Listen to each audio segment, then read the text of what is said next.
दिल्ली विकास की ओर बढ़ रही है। विकास इधर का नहीं चलता, इनका विकास इधर का चलता है। आप ऊपर देखोगे तो गलत होगा, इनका विकास नीचे की तरफ चलता है। तब लगातार नीचे की तरफ इनका विकास है। आने वाले टाइम में आपको इतना विकास दिखेगा। 2000 डीटीसी की क्लस्टर बसें बंद कर दी गई हैं। तमाम जनता इस रोड पे खड़ी हुई है, उनके लिए बसें नहीं है।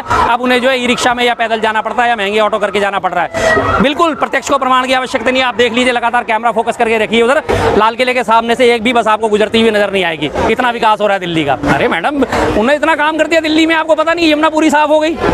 यमुना इतनी साफ हो गई, यमुना में पानी ही नहीं है। आप जाइए शांतिवन पुल से जाके देखिए, उसमें पानी नजर नहीं आएगा।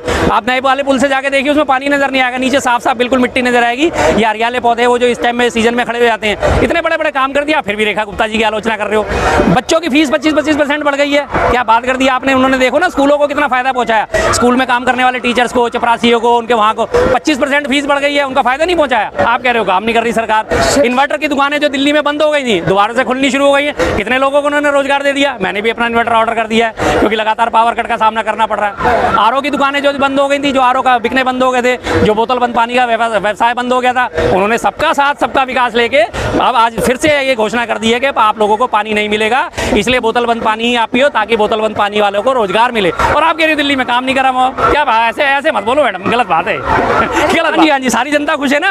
अब बोतल बंद पानी पियेंगे, रोज 20 रुपए की बोतल खरीदेंगे, 30 रुपए की, 40 रुपए की बोतल। अगर आपका टॉप फ्लोर है तो 40 में पहुंचा के जाएगा, अगर आपका नीचे ग्राउंड फ्लोर है तो 30 में पहुंचा के जाएगा। पानी माफिया बढ़ेगा, टैंकर चलेंगे, टैंकर वालों को रोजगार मिलेगा। आप पलट के देखिए ना इसको। बाकी बात तो जनता ही है, आपको पता ही है खासियत है जनता की। बिल्कुल। दिल्ली में आपको याद एक चीज और याद कराता हूँ। आज दिल्ली जब चुनाव आ रहे थे, इससे पहले कितनी जोर शोर से रोहिंग्या का, अवैध घुसपैठियों का मुद्दा उठा था ना। पूरी दिल्ली रोहिंग्याओं से भरी पड़ी है। रोहिंग्याओं के वोटर बैंक बना रखा है। अवैध बांग्लादेशी घुसपैठिए भरे पड़े हैं। इनके लिए खिलाफ आंदोलन चलाया जाए, इनके खिलाफ छटनी अभियान चलाया जाए। कहाँ कहाँ भरे पड़े हैं। अल्टीमेटली कितने निकले थे मालूम है? सिर्फ 14 लोग चिन्हित हुए थे। उस 14 में से 2 जो थे सीमापुरी में पकड़े गए थे, जो बांग्लादेशी थे, जिनको डिपोर्ट कर दिया गया था। 12 लोगों की दिल्ली पुलिस जांच कर रही है। पूरे दिल्ली की 2.25 करोड़ की जनता में सिर्फ 14 पकड़े गए थे। और जैसे ये चुनाव जीते, अब वो अवैध बांग्लादेशी घुसपैठिए कहाँ गए उनका कुछ नहीं पता। अब वो जो अप्रवासी थे वो उनका कहाँ है उनका कुछ नहीं पता। सेम हालात है इनके इसमें झारखंड में थे। झारखंड में अमित शाह जी गए थे, उन्होंने क्या बोला था? झारखंड को अवैध बांग्लादेशी घुसपैठियों से मुक्त कर देंगे। झारखंड का चुनाव हो गया, निपट गए, इनको वहाँ पे सीट नहीं मिली, सरकार दूसरी बन गई। अब कहाँ रह गया वो मुद्दा अवैध बांग्लादेशी घुसपैठियों का? अब आ रहा है बाद में मामला पाकिस्तानी घुसपैठियों का, कि जितने भी पाकिस्तानी उनको बाहर निकाल दिया जाएगा। ओके जी, मान लिया। आज ये योगी जी की मैं एक वो खबर पढ़ रहा था कि हमने जो है यूपी को तमाम पाकिस्तानी नागरिकों से मुक्त कर दिया, उनको सबको हमने डिपोर्ट कर दिया। और सब में वो एक नाम लिखना ही भूल गए। अभी सीमा हैदर वहीं बैठी है नोएडा में, वो भी तो पाकिस्तानी है, जो और वो इनसे पहले की आई हुई है, उसे अभी तक नहीं निकाल पाए। फिर कैसे इनके दावों पे यकीन करें, हवाई दावों पे यकीन करें? तो दिल्ली विकास की ओर बढ़ रही है। हाँ जी, विकास की ओर बढ़ रही है। दिल्ली विकास की ओर बढ़ रही है। विकास इधर का नहीं चलता, इनका विकास इधर का चलता है। आप ऊपर देखोगे तो गलत होगा, इनका विकास नीचे की तरफ चलता है। तब लगातार नीचे की तरफ इनका विकास है। आने वाले टाइम में आपको इतना विकास दिखेगा। 2000 डीटीसी की क्लस्टर बसें बंद कर दी गई हैं। तमाम जनता इस रोड पे खड़ी हुई है, उनके लिए बसें नहीं है। अब उन्हें जो है ई रिक्शा में या पैदल जाना पड़ता है या महंगे ऑटो करके जाना पड़ रहा है। बिल्कुल प्रत्यक्ष को प्रमाण की आवश्यकता नहीं है। आप देख लीजिए, लगातार कैमरा फोकस करके रखिए उधर लाल किले के सामने से एक भी बस आपको गुजरती हुई नजर नहीं आएगी। इतना विकास हो रहा है दिल्ली का, इतना विकास हो रहा है। डीटीसी बसें बंद कर दी हैं, कोई दिक्कत नहीं। 2000 बसें बंद हो गई, आप खाते रहिए धक्के। महिलाओं का पिंक टिकट है वो बंद करना शुरू कर दिया है, खाते रहिए धक्के। शास्त्री भी आए हुए थे, तो मांग भी वही था ना। जी जी। तो दिल्ली में अब क्या है, वही होगा, धर्म प्रचार होगा या विकास होगा? देखिए जी, वो धीरेन्द्र शास्त्री तो उसे कहना सबसे गलत बात है। वो फेकेंद्र शास्त्री है, वो दुनिया भर के पर्चे निकालता है। हनुमान जी को मैंने सिद्ध कर रखा है। हनुमान जी मेरे कान में आके सब बता जाते हैं। फोन लगाया, हनुमान जी इसके बारे में बताओ, हनुमान जी उसके कान में आते। अबे क्या कहूँ यार, मेरे मुंह से अच्छी बातें निकल जाएंगी उसके लिए। भाई अभी ये 27 लोग मारे गए, इनके लिए क्यों नहीं तेरे पास संदेश आया? इनके लिए भी संदेश आ सकता था कि भाई 27 लोग वहाँ पे मारे जा सकते हैं, वहाँ पे खतरा है, वहाँ क्यों नहीं आगाह करा? और अब उसने आगाह करा है कि अब जो मुझे आदेश मिल रहा है, अब मैं बताया करूंगा कि आने वाले टाइम में कौन सी मुसीबत आने वाली है। पहले किसने रोक रखा था तुझे? पहले जान की कीमत क्या जान नहीं थी? अभी तेरे को याद आया कि जान की कीमत जान है, और वो इतने बड़े बड़े दावे ठोक रहा है। मैं उसे बार बार चैलेंज करता हूँ, तमाम वीडियो चैनल्स पे मैं सब पे उसको दावा ठोकता हूँ। एक दिन चांदनी चौक में मेरे साथ बैठ यार, आधे घंटे का शास्त्रार्थ करते हैं, जरा देखते हैं किसमें कितना दम। बता मेरे बारे में, जरा मेरी पिछली जिंदगी के बारे में थोड़ी सी बातें, 4 बातें जो मेरे मन में चलनी है वो बता। सिर्फ 4 बातें गिनती की, मैं सबके सामने पर्चे पे लिख के दे दूंगा। मैं इससे ये सवाल पूछना चाहता हूँ, और अगर वो मुझे रीड कर सके, मेरे चारों सवालों का जवाब दे सके, तो अब मैं उसे कहूँगा कि हाँ वाकई धीरेन्द्र शास्त्री है, राजेंद्र शास्त्री ने, और वो बड़े बड़े दावे करता है भूत प्रेत सारे मेरे बस में हैं, सारे मेरे में। मैं कहता हूँ सारे भूत प्रेत तेरे पे जितने भी बस में हैं, छोड़ दे शर्मा जी के ऊपर, छोड़ दे शर्मा जी के ऊपर। एक भी भूत भी अगर छोड़ सके, एक भी भूत आ सके, एक भी प्रेत आत्मा आ सके, मैं भी बड़ा आतुर हूँ। अपनी जब से मैंने पैदा हुआ तब से मैं भूत देखने के लिए बड़ा आतुर रहता हूँ। कई बार मैं शमशान घाटों में गया हूँ रातों को कि यार शायद कोई भूत दिख जाए, शायद कोई भूत दिख जाए, कोई चुड़ैल दिख जाए, कोई खूबसूरत सी चुड़ैल दिख जाए। कोई नहीं मिली आज तक, कोई नहीं मिली। अजय शर्मा जी एमसीडी में ट्रिपल इंजन चल रहे हैं। जी, जी। एमसीडी में भी इन्होंने सरकार बना लिया है। जी। क्या लग रहा है सर, ऊपर से लेकर नीचे तक बीजेपी है? करप्शन करप्शन करप्शन करप्शन, अब तीनों जगहों पे करप्शन फैलेगा, जबरदस्त फैलेगा। एमसीडी की बात आपने देखी, एमसीडी ने क्या घोषणा करी अभी पीछे कि अब आपके घरों से कूड़ा उठाने के लिए अगर आपका घर 50 गज का है तो आपसे 50 रुपए लिए जाएंगे, अगर आपका घर 100 गज का है तो आपसे 100 रुपए लिए जाएंगे, अगर 200 गज का घर है आपका तो आपसे 200 रुपए लिए जाएंगे कूड़ा उठाने के लिए, जो अभी तक फ्री होता था। अब उन्होंने घोषणा कर दी है, अब आप तैयार हो जाइए। अभी तो उनकी जिम्मेदारी थी एमसीडी की कूड़ा उठाने की, गलियों को साफ करने की, लेकिन अब आपको 50 रुपए, 100 रुपए, 200 रुपए इस हिसाब से आपको पैसा देना पड़ेगा।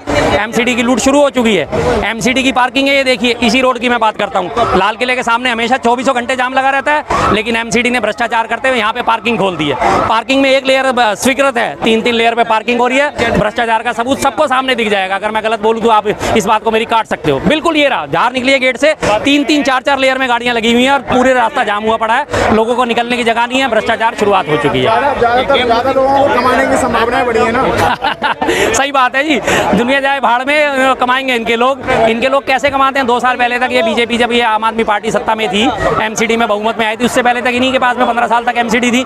जब इन्हें जाने का दिख गया कि अब हम जाने वाले, इन्होंने जाते जाते पता क्या करा, एमसीडी के तमाम पार्क जो हुआ करते थे वो, और कूड़ेदान जो हुआ करते थे उनको बंद करके उसमें अमूल के बूथ खोल दिए, और पार्कों में कोने पे जाके अमूल के बूथ खोल दिए, और अमूल के बूथ खोल खोल के लोगों को, अपने ही लोगों को इन्होंने जो है आवंटित कर दिए। हाँ जी, जाते जाते भी भ्रष्टाचार करके, और अब तो आ गए हैं तो अब 5 साल तक कितना भ्रष्टाचार करेंगे आप और हम सब इसके देख लेंगे, सब देखेंगे इस चीज को। पछता रही है क्या? नहीं, बिल्कुल है।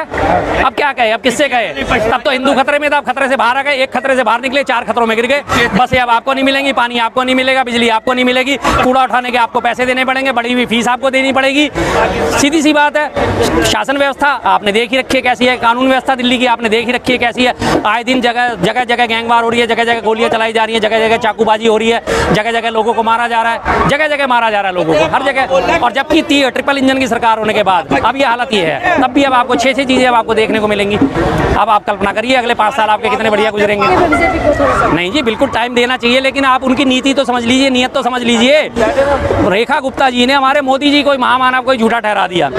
मोदी जी ने दिल्ली में घोषणा करी थी, आने वाली 8 मार्च को प्रत्येक महिला के खाते में 2500 रुपए दिए जाएंगे।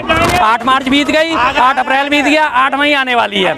अब उन्होंने क्या घोषणा करी है कि प्रत्येक महिला को नहीं मिलेंगे, जो बीपीएल है, जो बिलो पॉवर्टी लाइन है, उसको मिलेंगे। 21 से 60 की उसकी आयु होनी चाहिए, उसमें से भी सबसे बड़ी जो महिला है सिर्फ उसको मिलेंगे। और दूसरी चीज, उसके पास बीपीएल कार्ड होना चाहिए, उसके सारे बच्चों का टीकाकरण होना चाहिए। अब वो अपने पुराने बच्चों को जो 20 साल, 25 साल, 50 साल उनका टीकाकरण लेके सर्टिफिकेट घूमेंगे। बाय द वे मैं ही हूँ, मेरी माता जो है अगर बीपीएल परिवार से संबंधित रखती हैं, आज मेरी उम्र 50 साल हो गई, मुझे सारे टीके लगे हुए, अब मैं कहाँ से लाऊंगा भाई साहब टीकाकरण के सर्टिफिकेट? कहाँ से लाऊंगा मैं? जिनकी औलादे बड़े, किसी के पास कोई टीकाकरण का सर्टिफिकेट है? तमाम जन पूछ रहा हूँ, टीके लगवा सबने रखे हैं, गलगोटू, काली खांसी, टिटनेस, कॉलेरिया, सारे जितने टीके लगते हैं सबने लगवा रखे। किसी के पास कोई सर्टिफिकेट है? कोई सर्टिफिकेट लेके नहीं घूमता, कोई सर्टिफिकेट लेके नहीं घूमता। अब उसने उसमें शर्त रख दी है कि टीकाकरण घर में हर बच्चे का होना चाहिए, तब मिलेंगे पैसे, और एक ही महिला को मिलेंगे। मोदी जी ने कहा सब प्रत्येक महिला को मिलेंगे, उन्होंने कहा सिर्फ एक महिला को मिलेंगे। बीपीएल कार्ड धारक होना चाहिए, सिर्फ उसको मिलेंगे। और उसमें भी सबसे बड़ी शर्त पता है क्या रखी है कि 2500 के 2500 पूरे नहीं मिलेंगे, उसमें से कुछ पैसा उन्हें दिया जाएगा, बाकी पैसा उनके आरडी अकाउंट में जमा करा जाएगा, जिसकी एक टाइम लिमिट होगी कि उस टाइम लिमिट खत्म होने के बाद वो अपना पैसा निकाल सकेंगी। देख लीजिए कितने शानदार तरीके से बेवकूफ बनाया जनता को। दिल्ली में विकास की ओर बढ़ रहे हैं या पछतावा की ओर? पछतावा, टोटल पछतावा। अभी जितने भी लोग खुश हो के बातें कर रहे हैं, 10, 15, 20 दिन बाद इसी बात को समर्थन करेंगे कि हाँ शर्मा जी सही बोल के गए थे, ये बात सही निकली। आने वाली गर्मियों में भी आप हाल देखने लगा, सबको पता चल जाएगा। लेकिन शर्मा जी केजरीवाल नजर नहीं आ रहे बिल्कुल। देखिए जी, उनका तो मैं कह सकता हूँ राजनीतिक देहावसान हो चुका है उनका। उनकी राजनीति उन्होंने खत्म कर ली अपने आप ही, और बची कुछ उन्होंने, बीजेपी ने उनकी राजनीति खत्म कर दी उनके। आने वाले 2 साल में आम आदमी पार्टी अब आपको कहीं नजर नहीं आएगी। आखिरी जो उसके लेने देने वाले बचे हैं वो सिर्फ पंजाब में बचे हैं। पंजाब से भी जनता उसे उखाड़ फेंकेगी।